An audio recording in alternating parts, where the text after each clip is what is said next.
En la tarde de hoy tenemos la segunda clase del mini curso gratuito de deglución y disfagia en el adulto.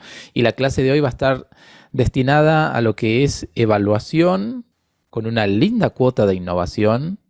Y la ponencia va a estar a cargo de nuestro queridísimo colega Felipe Ortega, a quien voy a presentar a continuación. Felipe es fonoaudiólogo, especialista en neurorehabilitación de pacientes adultos. Es director de contenido de las empresas Prostim Chile y ENMX Latam. Fundador de la empresa Swallow Tech también. Esa no la sabía, Felipe. Esa es nueva para mí. Esa es la última. Bueno, muy bien. Sin más preámbulos y pidiendo nuevamente disculpas por esta demora, le dejo la palabra a mi colega Felipe. Muchas gracias, Rodrigo. Bueno, saludos a todos. Es un gusto para mí estar con ustedes el día de hoy. Básicamente vamos a estar viendo hoy un tema bastante interesante que a mí me gusta mucho. Cuando Rodrigo me invitó, encontré bastante genial esta oportunidad de hablar un poquitito más de tecnología y deglución. Tecnología asociada a evaluación de deglución, que es un tema que ha ido evolucionando de forma bastante interesante con el paso del tiempo. Nosotros, bueno, vamos a ir compartiendo pantalla para ir comenzando un poco con este análisis.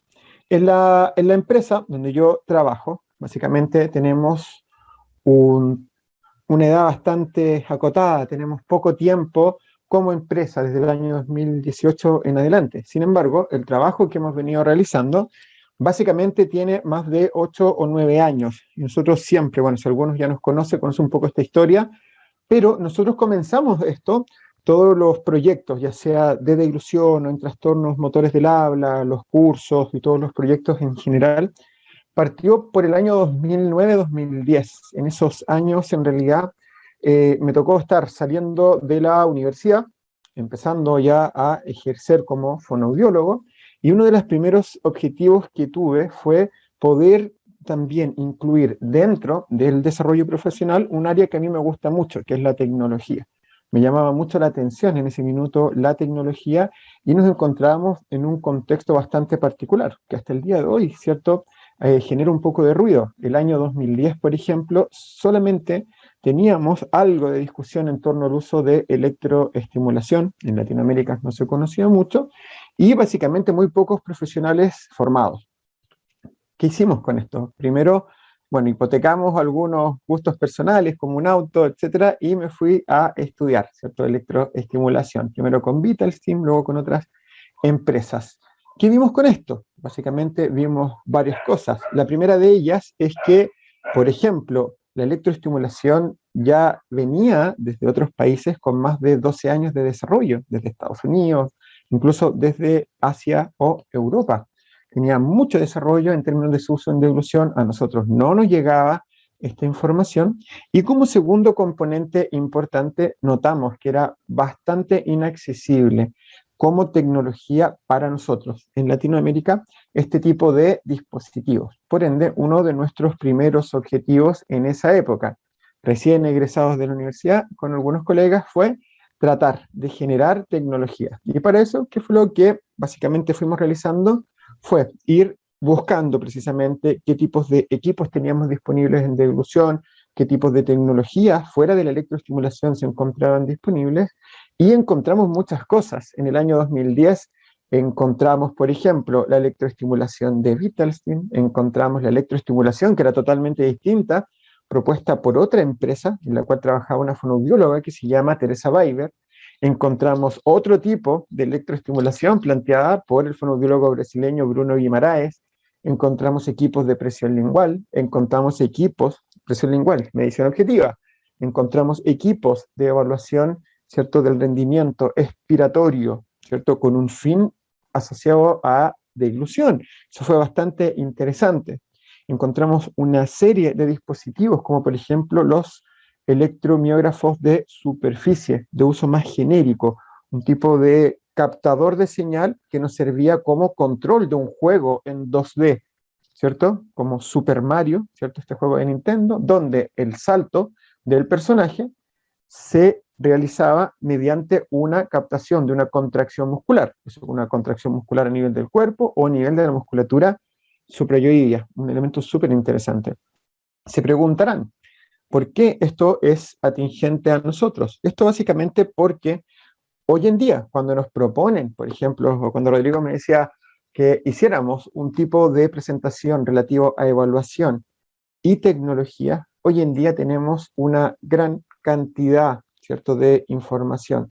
Probablemente se mantiene esta característica de la cual hablamos al principio, tal como la electroestimulación el año 2010, que era muy poco conocida en Latinoamérica y con muy poca información, teniendo más de 10 años de historia, hoy en día puede que esta diferencia en años sea menor, pero aún, ¿cierto? Se mantiene y tenemos cosas muy interesantes que podemos, ¿cierto?, ir investigando. ¿Cuál es la línea de esta presentación? Tratar, ¿cierto?, de dilucidar hacia dónde apunta la tecnología en el área de evolución y específicamente en términos de los procedimientos de evaluación. Y acá tenemos algunas cosas bastante interesantes. ¿Qué podemos aportar nosotros? Nosotros, desde mi proyecto, en particular, todo este proceso que nos llevó a conocer estas tecnologías de forma inicial nos llevó a realizar ingeniería inversa con muchos equipos. Trabajamos harto con Arduino, con circuitos, con algunos ingenieros eléctricos. Buscamos, ¿cierto?, desarrollar equipos de menor costo y la etapa inicial de este proceso de desarrollo de equipos, culminó en el desarrollo de un modelo teórico, no involucrado con tecnologías, precisamente orientado a permitir un acceso de menor costo hacia estos nuevos modelos de intervención, el cual se denomina método NMD, que es un modelo de intervención de devolución objetivo, centrado, ¿cierto?, en el uso de estos principios que hoy día rigen tanto la investigación como la intervención, principios como los principios de fortalecimiento muscular, los principios de neuroplasticidad y los de aprendizaje sensoriomotor. En una segunda etapa, recién ahora, imagínense, 9 años después o 10 años después, se empieza, ¿cierto?, a desarrollar este último proyecto, que es el que sorprendió a Rodrigo, Swallow Tech, que es nuestra empresa, nuestra humilde empresa, nuestro humilde intento de trabajar con biotecnología, desarrollando equipos, con un objetivo súper interesante, desarrollar equipos, ¿cierto?, de alta tecnología de bajo costo. Y eso es un poco el trabajo que estamos realizando. Actualmente estamos trabajando por lo menos con 3 o 4 prototipos que estarían viendo ya la luz a fines de este año o el próximo año. Es un poco el por qué, porque a nosotros nos interesa tanto, y también quería comentarles por qué manejamos a lo mejor tanta información en términos de tecnología y de evolución, específicamente en esta oportunidad en evaluación. Puede ser más adelante, podemos ver algo en intervención, pero hoy en día el objetivo para nosotros es la evaluación. Y es en este sentido que cuando vemos este tipo de iniciativas como la que estamos desarrollando nosotros, la empresa Swallowtech, obviamente como empresa en sí o empieza a funcionar este año. Como proyecto, ya desde el año 2013 empieza con este tipo de aproximaciones. Y es en esa aproximación, es en ese contexto, donde empezamos a encontrar algunos aspectos importantes. Tecnología asociada a la ilusión. Suena un poco loco, suena un poco fuera de nuestra realidad, pero hoy en día tenemos equipos de electroestimulación activados por electromiografía de superficie. Nos permite trabajar la electroestimulación funcional. Esto también es evaluación de deglución bajo parámetros actuales. Tenemos equipos, tal como lo comentaba, de biofeedback centrados, ¿cierto?, en el uso de la electromiografía como sistema de control de un juego en 2D. Tenemos en Chile una iniciativa muy linda, muy hermosa, que se llama EMG One, desarrollado por un neurólogo, Hachi Mansur, quien desarrolla un electromiógrafo que sirve como control de un juego, una aplicación en el teléfono. Y la gracia de este equipo es que tiene un valor bastante bajo en comparación a otros dispositivos. Tenemos otros tipos de tecnologías que son los que hablábamos, sistemas de presión lingual, sistemas de medición objetiva de fuerza expiratoria orientada a estos sistemas de intervención de deglución. Y al final incluimos nuestro método, el método NMD. ¿Por qué? Porque básicamente este método lo que hizo fue representar un poco el trabajo que hicimos en esta primera etapa. Tomamos todas estas tecnologías. Todas las tecnologías tenían características en particular. Se centraban en un nuevo contexto de evaluación. Yo no sabía en ese minuto por qué, pero todas las tecnologías, todos los sistemas de biofeedback se centraban en evaluar el rendimiento individual del usuario, siempre en tareas contra resistencia. Era bastante repetitivo este patrón, independiente de la tarea. Todos los modelos se centraban en generar un trabajo específico a este rendimiento, a esta evaluación inicial del rendimiento del usuario. Y obviamente todos estos protocolos eran y son hasta la actualidad objetivos. Por ende, bajo esa premisa, nuestro primer objetivo fue desarrollar un modelo que posibilitara evaluar, ¿cierto?, con el menor costo posible e intervenir con el menor costo posible. Y esto fue posible desarrollar sin la necesidad de un equipo, haciendo un desarrollo y un estudio más acabado de los principios de fortalecimiento muscular y los principios de neuroplasticidad. Cuando nosotros trabajamos con equipos tenemos ciertos patrones. Esos patrones permiten crear modelos de evaluación. Cuando la unidad de medición es fuerza, requiere de un equipo que mida presión, como en el caso de los equipos IOP, de presión lingual, un equipo que mida en centímetros de agua la fuerza expiratoria, como ocurre con los dispositivos de fortalecimiento de la musculatura expiratoria, un equipo que mida, por ejemplo, en microvolts, como ocurre con los electromiógrafos de superficie, para este tipo de uso más de intervención. Pero fuera de esto, ellos trabajan con esta unidad de fuerza. Nosotros también descubrimos que podemos trabajar con la resistencia como un parámetro de intervención. La resistencia se mide en tiempo. Sacamos del juego a los equipos e ingresamos a un desarrollo conceptual de un modelo, ¿cierto?, una metodología que posibilitaba interactuar con estos patrones de evaluación objetiva y con patrones de intervención objetiva sin la necesidad de equipos de alto costo. Ese es el método NMD. ¿Por qué lo referimos acá? Porque eso es precisamente lo que estamos hablando ahora. Este es el nuevo contexto de evaluación. Ya no solo me sirve saber si un sujeto tiene o no un riesgo aspirativo, presenta signos de penetración y aspiración o no los presenta. De hecho, históricamente hay un error. Mis alumnos dicen, profesor, es un fail en el lenguaje más actual. ¿Cuál sería este fail asociado a la evaluación? Es que básicamente en todos los subtipos de evaluación que tenemos, ya sea clínica o instrumental, específicamente evaluación radiológica, endoscópica y la evaluación clínica, se describe como el principal error centrar el análisis de forma única en la presencia de signos de penetración o aspiración.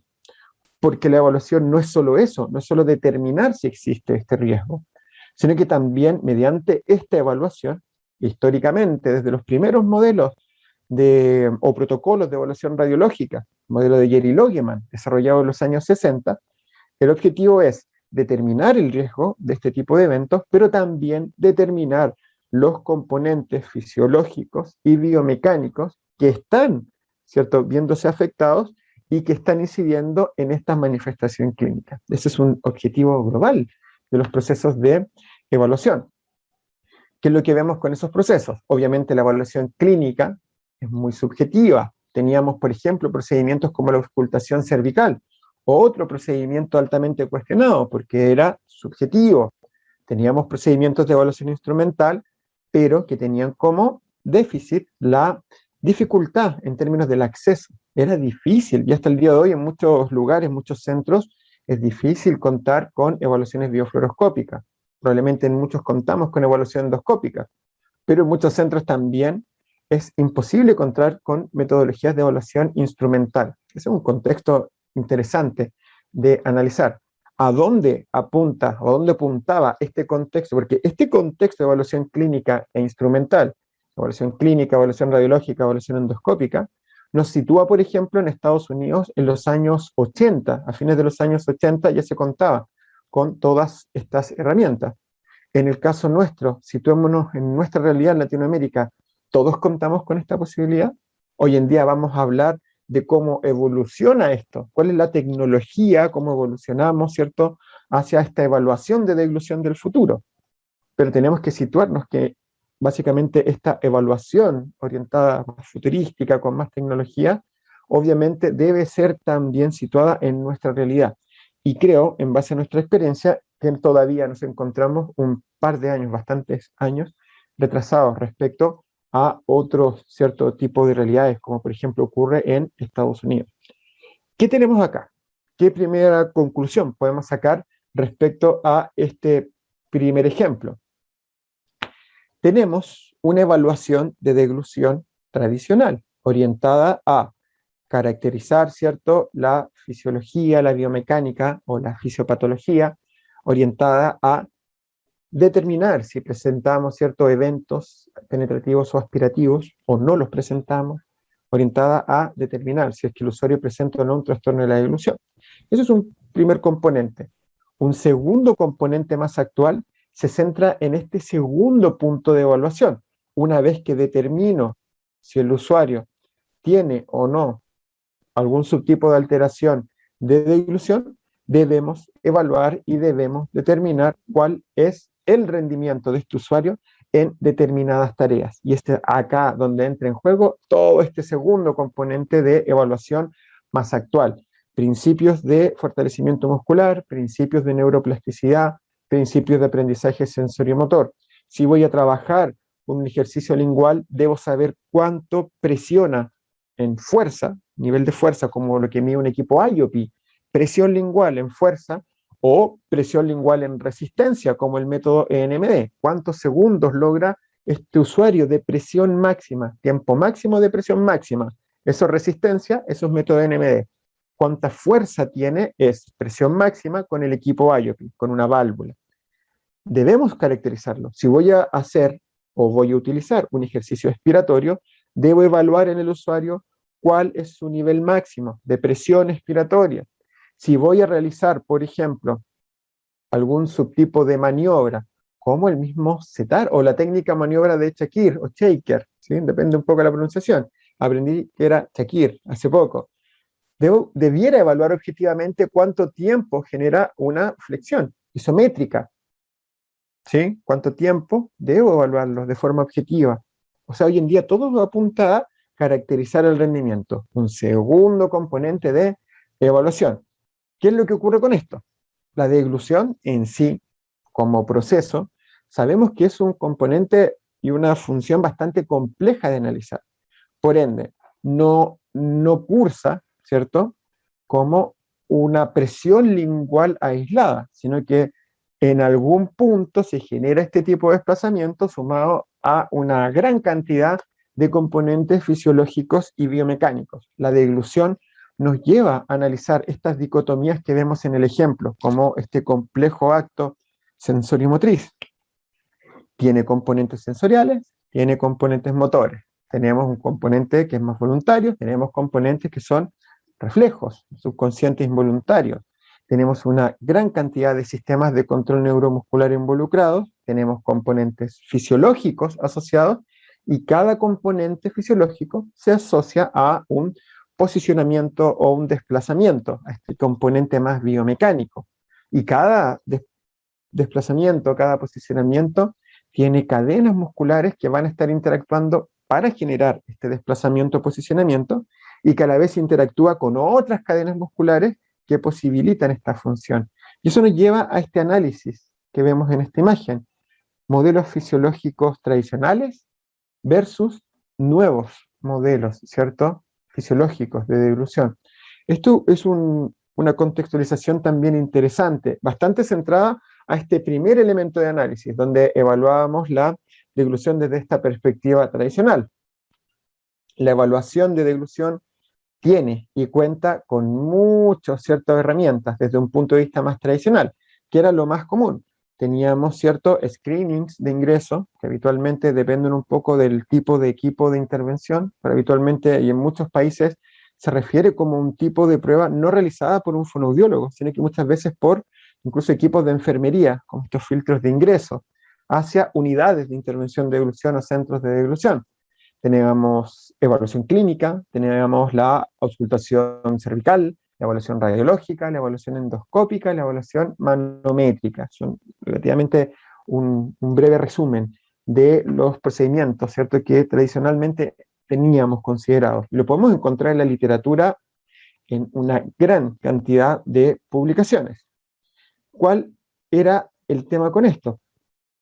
Estos modelos en sí, bajo la tecnología de este periodo en particular, nos planteaba un subtipo de análisis de dilutorio desde un modelo tradicional. ¿Cuál es este modelo tradicional de análisis de la deglución? La deglución desde el modelo tradicional era un modelo de 5 etapas o 4 etapas. Habitualmente hablábamos de una etapa anticipatoria, una preparatoria oral, una etapa faríngea y una etapa esofágica. 5 etapas podríamos definir. Eso es lo habitual, con lo cual la gran parte de nosotros aprendió a analizar la deglución. Sin embargo, este modelo tenía, ¿cierto?, algunas dificultades. ¿Cuáles son esas dificultades? Por ejemplo, se debía realizar una gran cantidad de especificaciones al tratar de diferenciar entre los distintos tipos de contenido. Obviamente los líquidos no involucran la misma fisiología y biomecánica que los sólidos. Y este modelo, en un solo, ¿cierto?, modelo, trataba de explicar toda la deglución, pero debíamos hacer especificaciones para líquidos en términos de los componentes orales, faringios, también a nivel esofágico, especificaciones para los sólidos en esta misma característica, y debíamos realizar también algunas especificaciones en términos de el desplazamiento, el tránsito, ¿cierto?, del bolo para los distintos subtipos de contenidos entre una gran cantidad de componentes. ¿Qué es lo que se hace con esto? Se pasa a una evolución en términos de los modelos y se genera una visualización actual mucho más específica, con un modelo específico para la ingesta de líquidos, un modelo específico para la ingesta de sólidos y un modelo de 2 etapas, que inicialmente era un modelo más experimental en animales, que se logra luego evidenciar, ¿cierto?, en humanos, una deglución gatillada desde la etapa faríngea como un mecanismo de protección. ¿Por qué esto es importante para nosotros? Porque nos genera 2 preguntas. La primera de ellas, ¿por qué tenemos que especificar fisiología y biomecánica? Que es algo que venimos estudiando. Y la segunda, ¿cómo se logra especificar en estos nuevos modelos? Y es acá donde empieza a integrarse esta visión de futuro, que a lo mejor nosotros tenemos un poco más lejano, pero la videofluoroscopía con la cual contamos hoy no es la misma con la cual contábamos en los años 60. Y acá es donde podemos integrar una pregunta. ¿Cómo pensamos? Sería el objetivo de este breve análisis. ¿Cómo pensamos o cómo visualizamos a futuro la evaluación de deglución en el futuro? Pues bien, este modelo de 5 etapas inicial era la base fisiológica mediante los análisis de la época en la cual fue desarrollado, desde los años 60 hasta los años 90 aproximadamente, con la tecnología a nivel manométrico, con la tecnología a nivel endoscópico, con la tecnología a nivel radiológico disponible hasta esa época. ¿Qué es lo que ocurre? Con el paso del tiempo, las evaluaciones logran incluir mayor tecnología. Por ende, uno de los primeros componentes que tiende a evolucionar de forma bastante positiva era nuestra capacidad de visualizar la evaluación radiológica o la evaluación endoscópica. Teníamos mejor calidad de imagen. Y posteriormente se empieza a implementar una serie de tecnologías conjuntas, ¿cierto? Hasta llegar a esta visualización en HD, hasta poder incluir softwares que me permiten analizar, por ejemplo, tiempos, posicionamientos del bolo en determinados puntos, que nos permite, por ejemplo, ir correlacionando estos eventos o que nos permiten llegar hasta modelos más actuales que los vamos a incluir. Por ende, cuando nos preguntamos cómo llegamos a estos modelos, básicamente es por desarrollos tecnológicos. Y así como la televisión evolucionó en la calidad y en la calidad de imagen, como los computadores evolucionaron en la cantidad de información que pueden procesar y en la calidad de los software, también evoluciona la imagen y los softwares relativos a la evaluación radiológica. Y acá es donde tenemos un problema, porque en Latinoamérica nosotros no tenemos mucha oportunidad de ver este tipo de tecnología. Más bien nosotros adaptamos algunos procedimientos radiológicos, por ejemplo, para poder hacer algo bastante similar a la evaluación radiológica, que es lo común. No tenemos mucho acceso a estos software como los desarrollados actualmente en Estados Unidos por Bonnie Martin Harris, Martin Brodsky.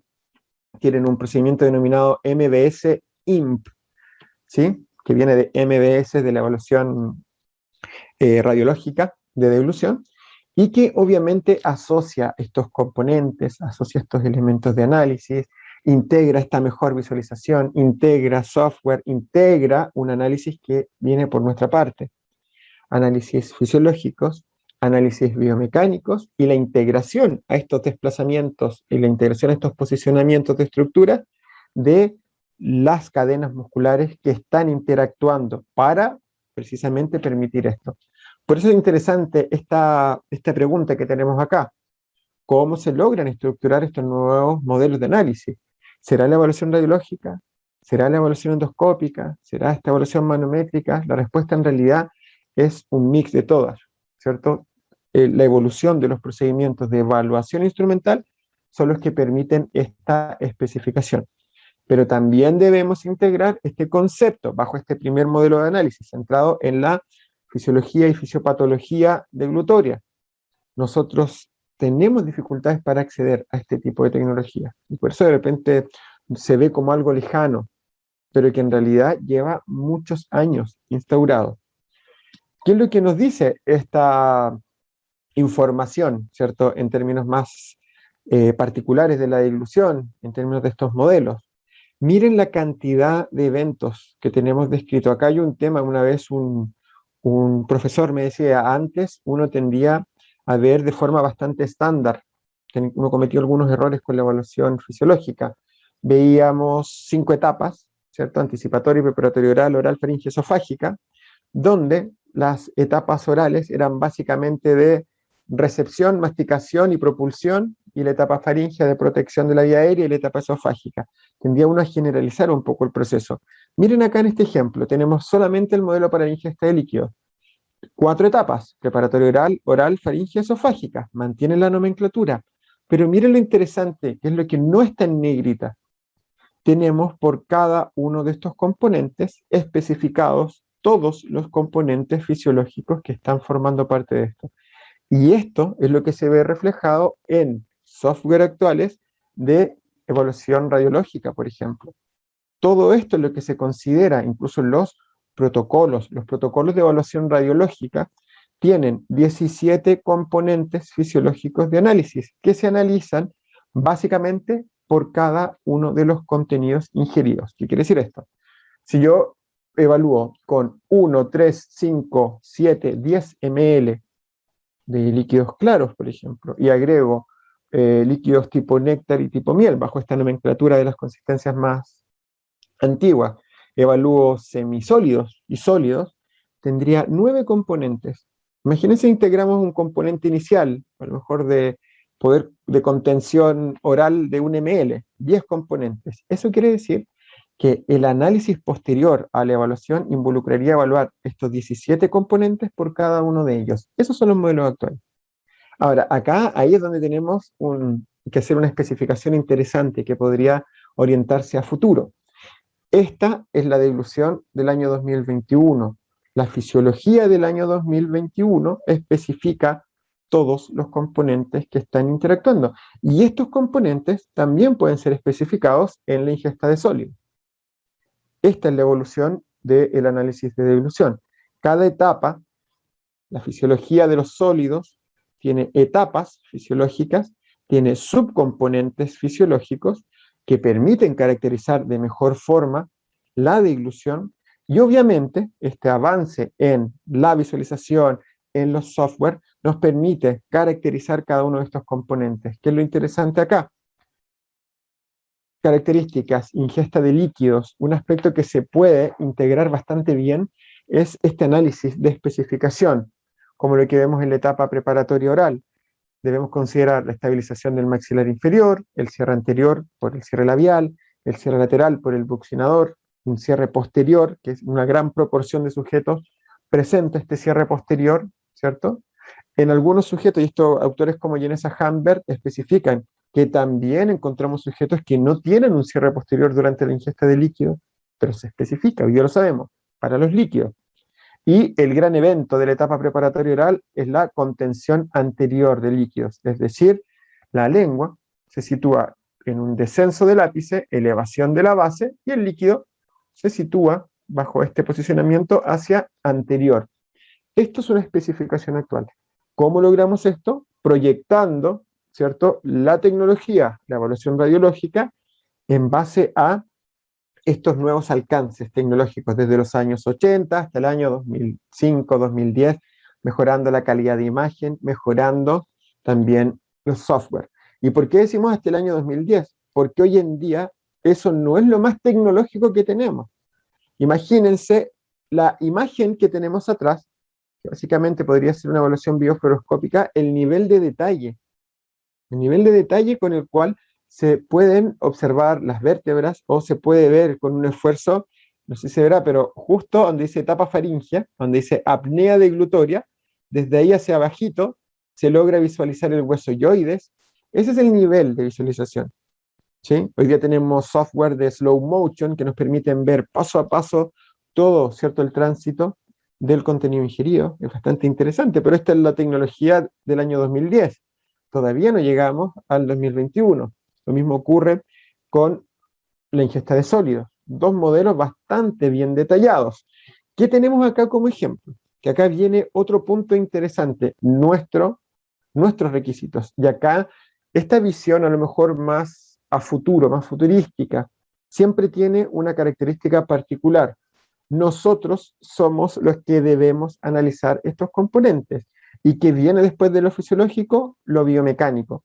Si yo voy a hablar, por ejemplo, de la etapa preparatoria oral, de los mecanismos de cierre, tengo que conocer que, tal como refería una fonoaudióloga argentina que a mí me encanta, se llama Norma Chavaro, tenemos interrelaciones biomecánicas, por ejemplo, entre los labios, el auricular de los labios, el buccinador y el constrictor faríngeo superior. Ella lo denomina también la cincha del buccinador. El auricular de los labios, a nivel del modiolo, se conecta con, ¿cierto?, las fibras musculares del buccinador. Y a posterior, el buccinador proyecta unos tendones que se entrecruzan con las fibras musculares del constrictor faríngeo superior. Estos tres músculos están conectados, tienen patrones de contracción bastante interesantes, de contracción conjunta. Si se contrae el auricular, también lo hace el buccinador y también genera ciertos patrones de activación del constrictor faríngeo superior. Esto es biomecánica. Para yo generar un cierre, o al generar el cierre labial, estoy activando la cincha del buccinador y probablemente eso genera la activación de labios, buccinador, y probablemente podríamos presuponer que estos mecanismos de cierre oral generan una activación de este componente faríngeo. Ojo, hay componentes de activación pre, ¿cierto?, faringios. Desde las etapas orales se empieza a generar activaciones a nivel faríngeo, previo a la respuesta refleja. Y eso es lo que también hace y genera este cambio, mediante este tipo de análisis, en el nombre, un cambio en el nombre del reflejo de deglución por respuesta motora orofaringea. Esto es biomecánica, vamos integrando. Desplazamientos, ¿qué es lo que ocurre en la etapa preparatoria oral? ¿Cierto? Se genera, obviamente, de forma posterior al ingreso del contenido, una estabilización del maxilar inferior en esta posición de reposo, es decir, en ascenso, permitiendo una oclusión normal. Tenemos un cierre, ¿cierto?, de estos mecanismos que ya hemos hablado. La cincha del buccinador se activa, la lengua eleva su base, desciende el ápice, probablemente por este motivo, al elevar, ¿cierto?, al elevar la base, sería elevación de base, descenso de ápice, contacta con el velo del paladar en una gran cantidad de sujetos, y esto permite que esta etapa preparatoria oral sea de contención anterior. Ahí tenemos estos componentes, esto es biomecánica. ¿Por qué esto es importante? Porque hasta el día de hoy, por ejemplo, podríamos decir que tenemos software que incluso llegan a reconocer algunos componentes fisiológicos a ese nivel. Pueden reconocer la estabilización, el punto de estabilización del maxilar inferior, el posicionamiento de la lengua o el desplazamiento durante la retracción o la propulsión. Eso lo reconocen. ¿Quién es el que le da el sentido a esto? Nosotros. Y es ahí donde nosotros debemos interactuar, ya que puedo tener esta mejor visualización y en esta segunda parte, donde yo puedo, ¿cierto?, atribuir a un determinado defecto o alteración algún tipo de interacción particular en las cadenas musculares. ¿Cómo, por ejemplo? Vamos a hacer un ejemplo muy didáctico. ¿Cómo se generan los patrones de retracción de la base de la lengua? Necesarios. Eso parte al final de las etapas orales y forma parte de la respuesta motor-orofaringea. Pero ¿cómo se genera esta retracción? Involucra solo la lengua, involucra más estructura. Yo en la biofluoroscopía podría ver, ¿cierto?, una escasa retracción o una disminución en los patrones de retracción. Ahora, la segunda pregunta es, ¿por qué se genera esto? ¿Cuál es la patología de base? ¿Cómo actúa sobre el tono de las cadenas musculares involucradas en esta subfunción? ¿Y cuál es la biomecánica propia de este patrón de retracción? Se genera este desplazamiento anteroposterior. La pregunta es, ¿qué músculos se activan para generar esta retracción de la base de la lengua? Y esa es nuestra tarea. La retracción de la base de la lengua involucra una activación de la musculatura infraoidia que fija el hueso yoides, y al estar fijo el hueso yoides permite la asunción como punto fijo del hueso yoides para músculos como el músculo hiogloso, que se contraen hacia este punto fijo, hueso yoides, y al contraerse el hiogloso hacia el hueso yoides lleva a la retracción. Aquí es donde está el análisis. Siempre hay un análisis nuestro, lo biomecánico, componentes musculares. Bajo esta perspectiva puedo entender también por qué la interacción de componentes en la intervención es tan importante. Debo conocer las cadenas musculares, debo conocer las estrategias. Después viene este segundo componente que es de evaluación de rendimientos. Pero lo que estamos viendo ahora como ejemplo es lo que nos lleva a una pregunta. ¿Cómo se resuelve esto a lo largo del tiempo? ¿Cómo evolucionan los patrones de evaluación? ¿Qué es lo que se hace con esto? ¿Por qué, cierto, hoy en día hablamos de una era más tecnológica? ¿Por qué hoy en día tenemos una revolución tecnológica en términos de los procesamientos de información, de la información que podemos obtener? Y básicamente esto nos lleva a algunas concepciones como las que vemos en la imagen. Miren el título, ¿cierto? El título de este paper. Esto nos habla de que un dispositivo, ¿cierto?, aprende, ¿cierto?, o logra generar mediciones automáticas del tiempo de la respuesta refleja de la deglución. ¿Cómo un software puede captar esto? Fíjense en esta imagen está sacada directamente de este paper. ¿Qué es lo que nos están diciendo? Un equipo o un dispositivo con un software en particular logra identificar estas estructuras durante una evaluación y a la vez logra captar el tiempo en el cual se genera el reflejo de deglución. Bastante interesante, ¿sí? Este tipo de información ya en el año 2010 ya se lograba generar. La dificultad está en que no nos llega a nosotros. Por ende, cuando nos preguntamos cuál es, ¿cierto?, cuál es el futuro en términos de la evaluación de deglución, probablemente sea automatizar todos estos componentes de evaluación. Podríamos, por ejemplo, llegar a tener un procedimiento de evaluación, en este caso radiológica, una biofluoroscopía, que mediante un software nos permita medir esta gran cantidad de parámetros. Muchas veces esto depende también de la capacidad de imagen que tengamos.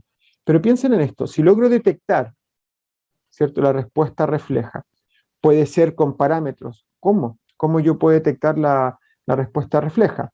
Yo sé que el reflejo de deglución, tal como está señalado acá, tiene un desplazamiento del velo del paladar, una retracción de la base de la lengua, una anteriorización de la pared faríngea posterior, la inversión epiglótica, la elevación del complejo biolaringio, el cierre de la vía aérea, la apertura, ¿cierto?, del segmento faringoesofágico. Son muchos componentes que van a estar interactuando. Tenemos puntos, por ejemplo, acá, que están claramente establecidos en la imagen a la derecha. La pared faríngea posterior, la epiglotis, los senos piriformes, C3, C4. De alguna forma, ellos logran, ¿cierto?, situar estos elementos en un software y que este software analice estos parámetros, un parámetro de posición, un parámetro de posición en el espacio de estos diversos componentes, y que una vez que se genera una serie de factores, de variables, asocian estas variables asociadas a posibles desplazamientos, lo reconocería como la respuesta motor orofaringea. Es decir, que este software puede procesar estos movimientos y estos desplazamientos para entregarnos una respuesta. Esto se llama inteligencia artificial.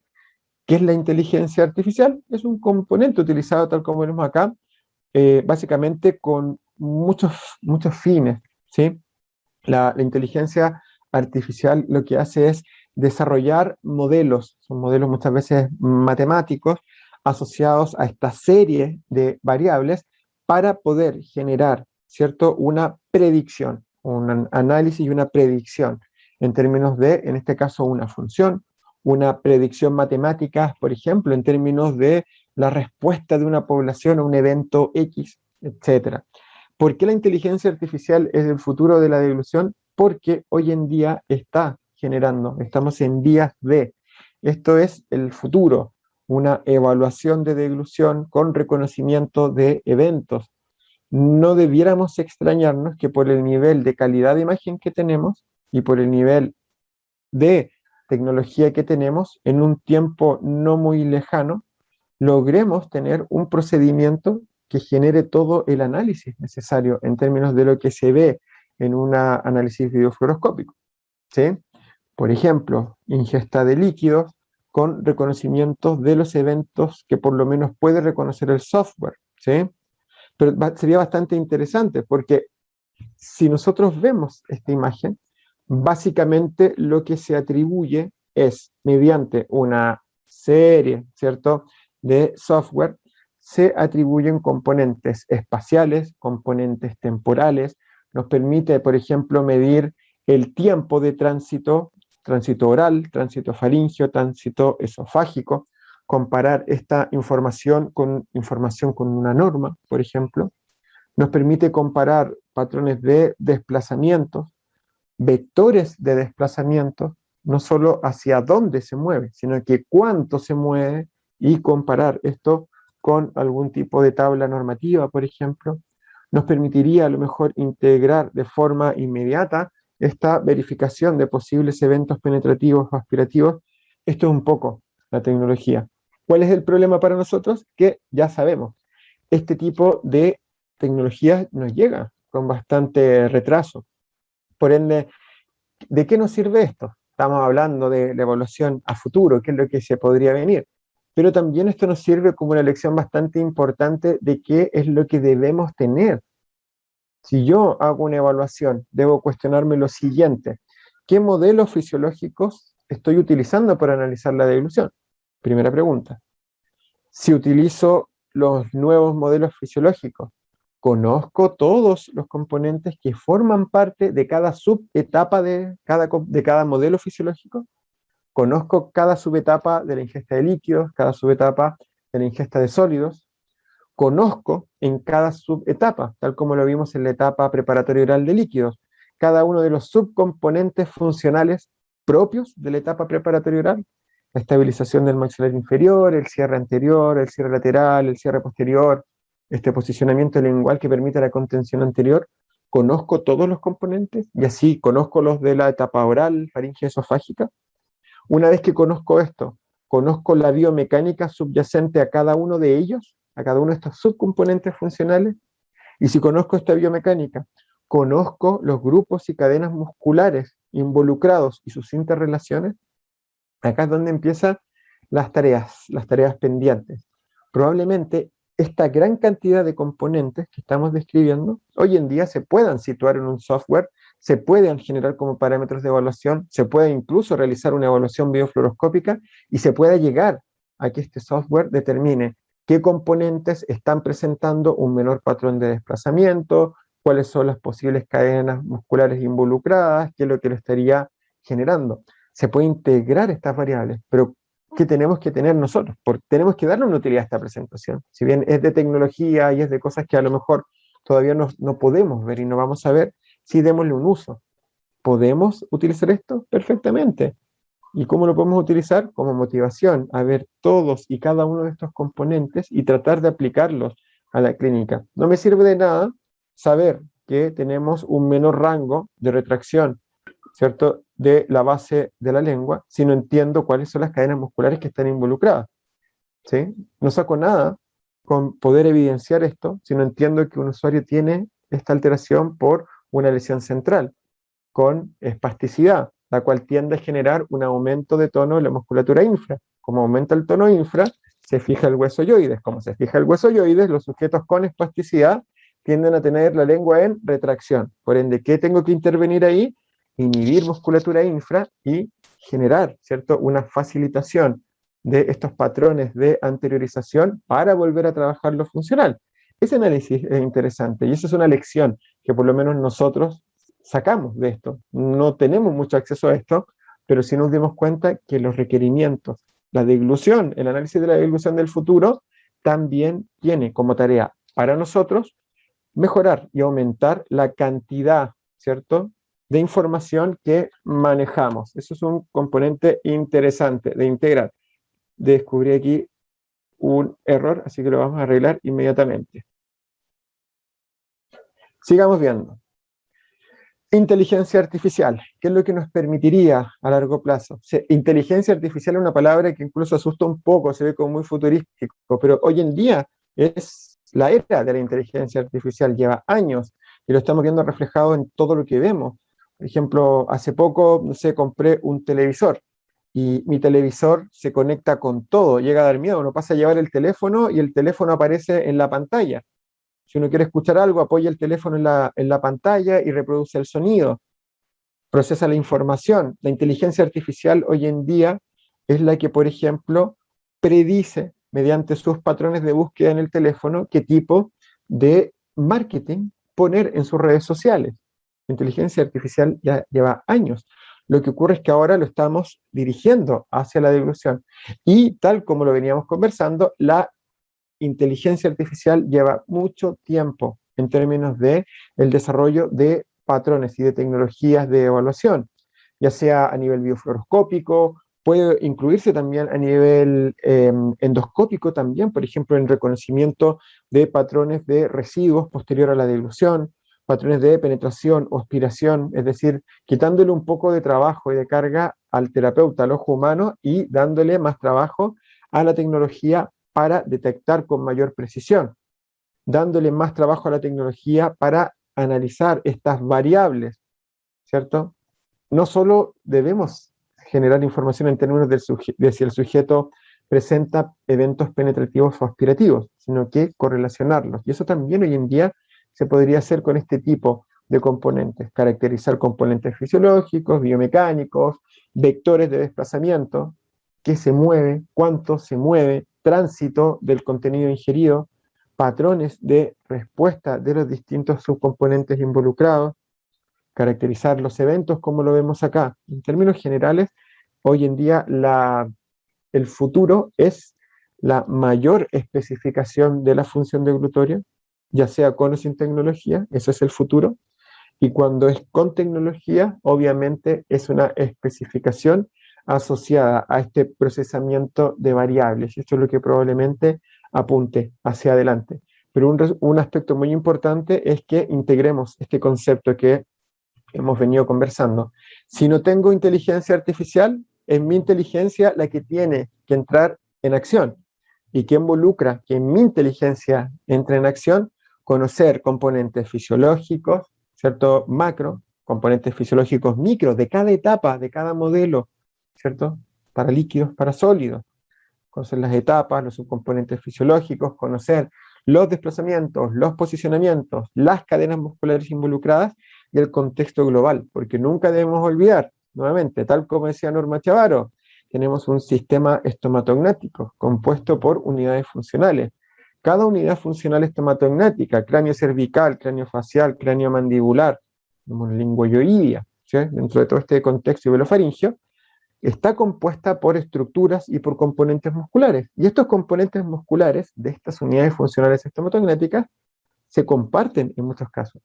Por ende, yo tengo que conocer cómo funciona esto y tengo que entender que el sistema estomatognático se relaciona con el control postural global. ¿Sí? Yo necesito estabilizar la pelvis para estabilizar el tronco, estabilizar pelvis y tronco para tener control de la cintura escapular. Con estos tres componentes logro tener también un control de cabeza y cuello. Y con esto estabilizo el resto de unidades funcionales estomatognáticas, las cuales comparten cadenas musculares que a la vez participan para la instauración de determinados subcomponentes fisiológicos de cada etapa de la deglución, de cada modelo deglutorio. Por ende, ¿qué podemos sacar como conclusión de esto? Dos grandes aspectos. Lo primero, desde el punto de vista de la tecnología, la inteligencia artificial es el futuro de la deglución. Desde el punto de vista de Latinoamérica, de nuestra realidad, donde probablemente no tengamos inteligencia artificial, nosotros debemos integrar estos componentes hacia el análisis deglutorio. Mientras más los integro, de mejor forma selecciono objetivos de intervención y estrategias de intervención, que es un poco el objetivo, ¿cierto?, al cual apuntamos siempre. Podemos integrarlo a otras tecnologías, como la evaluación tipo FIS o la evaluación endoscópica. Y junto con esto, se agrega un último componente interesante. Tenemos que integrar esta evaluación a este segundo componente que se integra en los últimos años, evaluar el rendimiento individual de cada sujeto. La pregunta que uno siempre se hace y que siempre nos hacen en los cursos, ¿por qué evaluar rendimiento individual? Y esto es básicamente porque tenemos un principio de neuroplasticidad. No da mucho el tiempo para hablar de ellos, pero hay un principio que es el principio de especificidad. Este principio de especificidad habla un poco de que para tener un resultado positivo con una estrategia de intervención, esta tiene que replicar de forma muy cercana los patrones de reclutamiento de unidades y fibras musculares de la función objetivo. Si no genera patrones de reclutamiento de unidades motoras y de fibras musculares, si no genera activaciones musculares similares a la función objetivo, la tarea no va a lograr, ¿cierto?, generar una potenciación funcional ni una potenciación a largo plazo de estos resultados. Por ende, ¿qué es lo que nos están diciendo hoy en día? Por una parte tenemos el tipo de contracción y por otra parte también dentro de la especificidad, ¿cierto?, que el tipo de contracción es más relativo a la tarea, dentro de la especificidad también tenemos un aspecto muy importante, que es el rendimiento del usuario cuando realiza esta función en particular. Entonces nuestra tarea también va de la mano de hacer interactuar estos componentes. Hoy en día la evaluación de deglución incluye evaluar los rendimientos del usuario. Primero incluye seleccionar tareas de alta especificidad, ¿sí? Eso obviamente forma parte de la práctica basada en la evidencia. Cuando selecciono estas tareas, debo tener herramientas que me permitan evaluar objetivamente. Si lo vemos desde un punto de vista tecnológico futurista, equipos tenemos. Tenemos electromiógrafos, tenemos equipos IOP que miden presión lingual, tenemos equipos que miden presión o fuerza respiratoria, tenemos, ¿cierto?, equipos como los electromiógrafos de superficie que nos permiten, ¿cierto?, ir generando evaluaciones objetivas de una gran cantidad de parámetros. Si lo vemos desde un punto de vista más simple, ¿cierto?, y más cercano a nuestra realidad, tenemos modelos como el modelo NME que nos permite evaluar lo mismo desde la resistencia sin la necesidad de un equipo. Pero esto también constituye el futuro de la evaluación de deglución, poder caracterizar los rendimientos individuales. Mientras mejor caracterizo el rendimiento del usuario, mejor y más rápido va a ser el rendimiento de él durante el proceso, ¿cierto?, de intervención o de entrenamiento. Por ende, no sacamos mucho hoy en día con poder instaurar una gran cantidad de tareas como las que estamos viendo en la imagen. Puedo tener incluso, esto nos pasó con un colega una vez nos comentaba, tenían un muy buen equipo, un electromiógrafo de superficie súper bueno, interfaz hacia un juego en 2D, permitía generar este biofeedback, pero no tenía muy buenos resultados. ¿Por qué? Era la pregunta. Precisamente por esto. Yo tengo que dar este salto hacia la objetividad, hacia la especificidad. Especificidad de tarea, especificidad de rendimiento. Y nuevamente nos centra en este análisis que hemos realizado a lo largo de esta pequeña presentación. Parece que todo apunta a la tecnología, ¿sí? Pero no siempre, o sea, la tecnología está, pero también tenemos que integrar este componente que está bastante implícito. Todo apunta a la tecnología y a los modelos que ha sustentado la tecnología. Y los modelos en sí tienen estas características: evaluación objetiva, evaluación exhaustiva de la dilución con componentes fisiológicos y biomecánicos, evaluación objetiva del rendimiento del usuario, selección de tareas de alta especificidad. Y eso es un poquitito también lo que nos ha permitido el desarrollo tecnológico, generar y poder evidenciar si es que estas mismas tareas generan estos patrones. Hoy en día tenemos tecnología para regalar en términos de lo que podemos realizar en deglución, desde estimulación transcraneal, neurobiomodulación, estos mismos dispositivos de biofeedback, pero lo importante en esto está en cómo puedo integrar esta información para poder generar ciertos procesos que caractericen de mejor forma la deglución del usuario y este segundo componente, el rendimiento del usuario. Y para finalizar, un muy buen ejemplo de esto: la electroestimulación que conocimos inicialmente, esta electroestimulación planteada el año 2003, inicialmente por Vitalstim, por el equipo de Guardian también, que es un equipo que me gusta a mí bastante, ha evolucionado hacia equipos de integración de componentes, integración también de inteligencia artificial, integración de procesamiento de la información. ¿Cuál es la electroestimulación actual? Más allá de la evidencia, la electroestimulación funcional y la electroestimulación sensorial. Dentro de la electroestimulación funcional, los modelos que permiten generar un muy buen resultado son aquellos que incluyen de forma conjunta la electromiografía con la electroestimulación.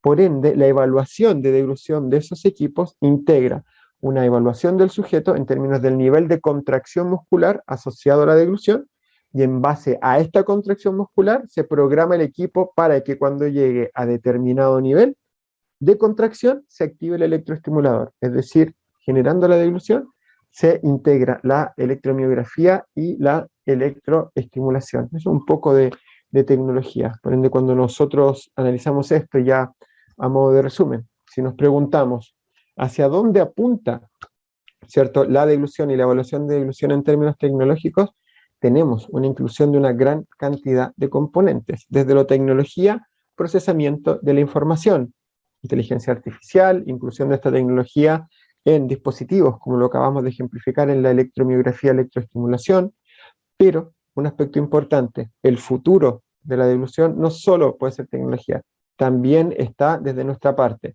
como procesamiento de la información.